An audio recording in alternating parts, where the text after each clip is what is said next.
ఇంతకుముందు కాలంలో తల్లిదండ్రులని సొంత ఇంట్లో, సొంత ఊర్లో వదిలిపెట్టేసి చదువుల నిమిత్తం కావచ్చు, ఉద్యోగాల కోసం కావచ్చు, బెంగుళూరు అని, హైదరాబాద్ అని, చెన్నైకని ఇలా దూర ప్రాంతాలకు వెళ్ళిపోయేవారు పిల్లలు. అప్పట్లో అనేవారు, అగో తల్లిదండ్రులు పట్టించుకోకుండా వీళ్ళు ఊర్లమ్మట పట్టుకుని వెళ్ళిపోయారు.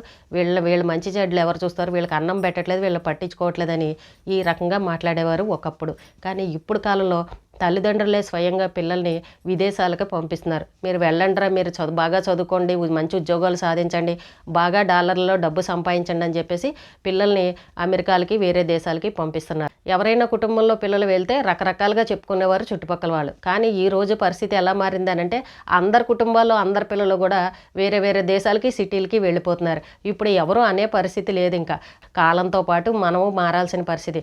పిల్లలు చూస్తారని, పిల్లలు ఏదో చేస్తారని మాత్రం ఆశలు పెట్టుకోకల. ఇంకా ఒక వయసు వచ్చిన తర్వాత ఎవరు బతుకులు వాళ్ళు బతకాల్సిందే. చూసారా ఎలాంటి మార్పులు వచ్చాయో.